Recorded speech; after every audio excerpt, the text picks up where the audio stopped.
যেটো প্ৰথম chapter 10 little ফিংগাৰ্স এই চেপ্টাৰটো মই তোমালোকক আটাইখিনি তোমালোক বুজাই দিম কোৱেশ্চন আনসাৰ লগতে তোমালোক পাঠটো অসমীয়া ভাগনিও তোমালোক কৈ দিম তোমালোকে লাষ্টলৈকে ভিডিওটো চাবা আৰু ছাত্ৰছাত্ৰীসকল আমাৰ এই চেনেলটোৰ জৰিয়তে তোমালোকৰ আটাইখিনি পঢ়োৱা হ'ব ইংলিছৰ আটাইখিনি চেপ্টাৰে দিয়া হ'ব তোমালোকে চেনেলটো সাবস্ক্ৰাইব কৰি ৰাখিবা ঠিক আছে কি আছে 10 লিটল ফিংগাৰ্স প্ৰথম মই মাতি দিছো অৰ্থাৎ এবাৰ পঢ়াই দিছো তোমালোকে নিজে মোৰ লগতে পঢ়ি যাবা 10 little fingers 10 little toes 2 little ears and 1 little nose 2 little eyes that shine so bright and 1 little mouth to kiss mother good night কি কৈছে ইয়াত 10 little fingers 10 মানে 10টা সৰু হাতৰ আঙুলি fingers মানে হাতৰ আঙুলি 10টা সৰু হাতৰ আঙুলি 10 little fingers 10টা সৰু হাতৰ আঙুলি 10 little toes 10টা সৰু ভৰিৰ আঙুলি 2 little ears দুখন সৰু কাণ ইয়াৰ মানে হল কাণ হয় and 1 little nose আৰু এটা সৰু নাক 2 little eyes that shine so bright 2 little eyes মানে দুটা সৰু চকু that shine so bright যেটো উজ্জ্বল ঠিক আছে যে দুটা সৰু চকু যেটো খুব উজ্জ্বল and 1 little mouth এখন সৰু মুখ to kiss mother good night যিখনেৰে মাক কিস চুমা দি গুড নাইট দিয়ে বুজি পালা ছাত্ৰছাত্ৰীসকল তোমালোকে ট্ৰাই কৰিবা কবিতাটো ভালদৰে লিখি পঢ়িবৰ কাৰণে এতিয়া আমি আহিছো কুৱেশ্যনলৈকে প্ৰশ্ন উত্তৰখিনিলৈকে আহিছো ইয়াত চোৱা match the picture with the words ইয়াত তোমালোকক পিকচাৰ দিয়া আছে আৰু ম্যাথছ দিয়া আছে মই এখন যিজন ষ্টুডেন্টৰ পৰা আনিছো তেওঁ কৰা আছে মই বুজাই দিম বাৰু তোমালোকে চাবা ফিংগাৰ্স মানে হৈছে হাতৰ আঙুলি তোমাৰ ইয়াত হাতৰ আঙুলি ফিংগাৰ্স তোমালোকে কি কৰিবা চিন দি দিবা তাৰ পিছত নোজ মানে জানা তোমালোকে নোজ মানে হৈছে নাক হয় ঠিক আছে আমি নাকক নোজ বুলি কওঁ তাৰ পিছত আইস মানে কি হয় আইস মানে হয় চকু ইয়াৰ পৰা ইয়ালৈকে দিবা আই মানে কি আই মানে চকু তাৰ পিছত কি থাকিল বাকি লিপস মানে হৈছে ইয়া ওঠ ওঠক আমি লিপস বুলি কওঁ ঠিক আছে আমি যে লিপষ্টিক খনা তোমালোকৰ না লিপস মানে ওঠ লিপস মানে গম পালা কি ওঠ হয় আৰু এটা বাকি ইয়াৰ মানে কি ইয়াৰ মানে হৈছে কাণ হয় এই কাণত চিন দি দিবা ঠিক আছে বুজি পালা তোমালোকে ফিংগাৰ্স মানে কি হৈছে হাতৰ আঙুলি নোজ মানে কি হৈছে নাক লিপস মানে হৈছে ওঠ আই মানে চকু আৰু ইয়াৰ মানে কি হ'ব কাণ হ'ব ঠিক আছে তাৰ পিছৰটো চাবা ইয়াত কৈছে যে practice saying rhyming words your teacher will read the first word in each row read the other two so তোমালোকে কি কৰিব দিছে ইয়াত এইটা তোমালোক ভালদৰে পঢ়িব দিছে ঠিক আছে এটা ৰাইমিং ওয়াৰ্ড হয় চোৱা মই পঢ়াই দিছো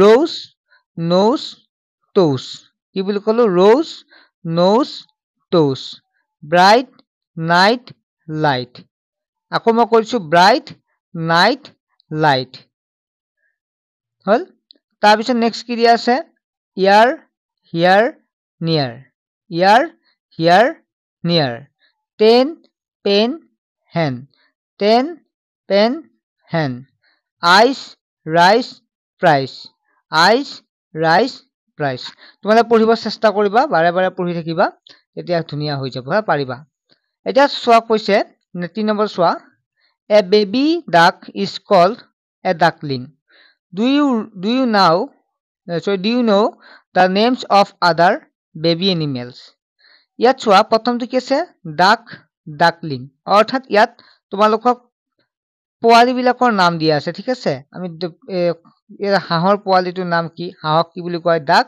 পোৱালিৰ নাম হৈছে ডাকলিং ডগ পাপ্পি ডগ মানে কুকুৰ জানাই তোমাৰ দেখা পাইছে চিত্ৰটো পাপ্পি মানে কুকুৰৰ পোৱালি কেট মানে মেকুৰী আৰু কিটেন মানে মেকুৰীৰ পোৱালি কাউ মানে গৰু আৰু কাফ মানে গৰুৰ পোৱালি হৰ্স মানে ঘোঁৰা আৰু পনি মানে ঘোঁৰাৰ পোৱালি হেন মানে কি হ'ব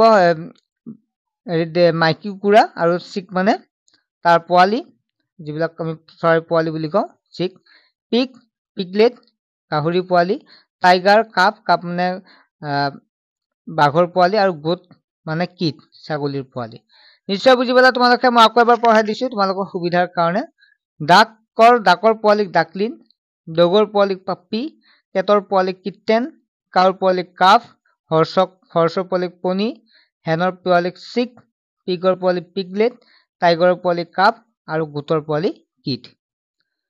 তাৰপিছত আছে 4 নম্বৰটো matches the names of animals and birds with their young ওৱানছ।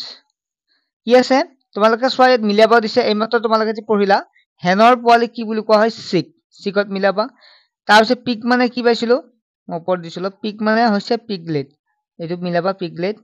Okay, cow মানে কাফ পাইছিলো, গৰুৰ পোৱালি কি বুলি কোৱা, গৰু পোৱালি বুলি কোৱা হয় কাউ কাফ। ডাকক ডাকলিং, ক'ত আছে ডাকলিং, এইটো চোৱা ডাক হলে ডাকলিং। তাৰপিছত আছে হৰ্ষক পনী বুলি কোৱা হয়, তোমালোকে চাই গমে পাইছা। কেট মানে কিটেন, টাইগাৰ মানে কাপ, ডগ মানে পাপ্পি। ঠিক আছে, নিশ্চয় বুজি পালা তোমালোকে 3 নম্বৰ 4 নম্বৰ এটো। তাৰপিছত বিটো কি দিয়া আছে ইয়াত তোমালোকে একে ধৰণৰ গোটক কিট বুলি কোৱা হয়, তোমালোকে দেখা পাইছা ইয়াক গোট দেখাই দিছো মই তোমালোকক। ইয়াক গোটক কি বুলি কোৱা হয় কিট বুলি কোৱা হয়, মানে টাইগাৰক কাপ বুলি কোৱা হয়, তেনেকুৱা লিখিব লাগিব। ঠিক আছে, ইয়াত তোমাক লিখিব দিছে, তোমালোকে বহুত ধুনীয়াকে লিখিবা। ইয়াত লিখা আছে হেন মানে হল HEN, হেন মানে কি লিখিবা ইয়াত চিক লিখিবা, চিক কিতাপত আছে হেন মানে চিক। তাৰপিছত পিক, পিক মানে কি হব PIG, পিক মানে পিগলেট লিখিবা। কাউ মানে ইয়াত কাউ লিখিবা, কাফ লিখিবা। ডাক ডাকলিন লিখিবা, হৰ্ষ পনী লিখিবা। তাৰপৰা চাই লিখিলে হ'ল কেট কিটেন, টাইগাৰ কাপ, ডগ কি হব পাপ্পি হব। ঠিক আছে, DOG ডগ পাপ্পি।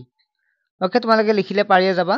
নেক্সট 5 নম্বৰটো চোৱা, look at the picture and let's read. যে চিত্ৰকেইটা চাব দিছে আৰু ধুনীয়াকে তোমাক লিখিব দিছে। প্ৰথম হৈছে the cow licks her calf clean, যে কি কৈছে গৰুৱে কি কৈছে গাই গৰুটোৱে তাৰ পোৱালিটোক চেলেকি চাফ কৰি আছে। দেখা পাইছে জিভাৰে চেলেকি কৰিছে, চাফ কৰিছে। ক্লিন মানে চাফ কৰা, লিক্স মানে চেলেকি থকা। ঠিক আছে, নেক্সট কৈছে দ্য চিক স্লিপ আণ্ডাৰ দিয়াৰ মাদাৰ্ছ উইং। চিক মানে হৈছে এইকেইটা পোৱালি কথা কৈছে, যিকেইটা পোৱালি আছে এই পোৱালি কেইটাই কি কৰিছে, চৰাই পোৱালি কেইটাই মাকৰ পাখিৰ তলত কি কৰি আছে শুই আছে। ঠিক আছে, স্লিপ মানে শুৱা। Next the duckling sleep with their mother, যে ডাকলিং মানে কি হয়, ডাকলিং মানে হাঁহৰ যিকেইটা আছে কি পোৱালি হয় নহয়, হাঁহৰ পোৱালি কেইটাই কি কৰিছে মাকৰ সৈতে শুই আছে। নেক্সট হৈছে mother kisses her baby good night, যে মাকে কি কৰিছে সন্তানটোক চুমা খাই গুড নাইট দিছে। নেক্সট হ'ল baby foxes sleep in a hole, যে কি বেবিয়ে কি হৈছে শিয়ালৰ পোৱালীয়ে কি কৰি আছে গাঁতত কি আছে শুই আছে। এতিয়া আমি প্ৰশ্নকেইটা আহিছো। 1 নম্বৰটো কৈছে let's see how much we have understood, মানে যিকেইটা দিয়া আছে এইকেইটাৰ পৰা আমি প্ৰশ্ন সুধিছে। ঠিক আছে, যিকেইটা পঢ়িলা তোমালোকে। What does the cow do, গৰুটোৱে কি কৰি আছে, তোমালোকে দেখা পাইছে গৰুটো কি কৰি আছে, এইখিনি এনচাৰ লিখিবা। The cow licks her calf clean, অৰ্থাৎ তোমালোকে এই প্ৰশ্নটো আছে what does the cow do, ইয়াত তোমালোকে এনচাৰটো লিখিবা, সেইটো লিখিবা। নেক্সট বিটো তোমালোকে এনচাৰ লিখিবা, কি লিখিবা, বিটো কি দিছে where do the chick slip, চৰাইটোৱে মানে চৰাই পোৱালিকেইটা ক'ত শুই আছে, তোমালোকে এনচাৰটো লিখিবা, এইটো লিখিবা the chick sleep under their mother wings, যে কি চৰাই পোৱালিকেইটা মাকৰ পাখিৰ তলত শুই আছে। With whom do the duckling sleep, কাৰ সৈতে ডাকলিং অৰ্থাৎ হাঁহৰ পোৱালিকেইটাই শুই আছে, তেতিয়া তোমালোকৰ the duckling sleep with their mother, এইটো এনচাৰ। ঠিক আছে, তাৰপিছত নেক্সট কৈছে যে where do baby fox sleep, কাৰ সৈতে শুই আছে, baby fox sleep in a hole, গাঁতত শুই আছে হয় নহয়, গতিকে এনচাৰটো এইটোৱে তোমালোকে লিখিবা। ছাত্ৰ ছাত্ৰীসকল আশা কৰোঁ তোমালোকে বুজি পালা, আৰু নেক্সট পাৰ্টটো তোমালোকে লৈ আহিম বাকী কুৱেশ্যন এনচাৰখিনি, লগতে নেক্সট পাৰ্টবিলাকো আমি পঢ়িম, তোমালোকে চেনেলটো ছাবস্ক্ৰাইব কৰি ৰাখিবা। ঠিক আছে, আজিলৈকে হ'ব, নেক্সট আন এটা ভিডিঅ'ত লগ পাম। তোমালোকে চেনেলটো ছাবস্ক্ৰাইব কৰি ল'বা, তেতিয়াহ'লে তোমালোকৰ যি ভিডিঅ' দিয়াৰ লগে লগে তোমালোকে নটিফিকেশ্যন পাই যাবা। ঠিক আছে, বাই।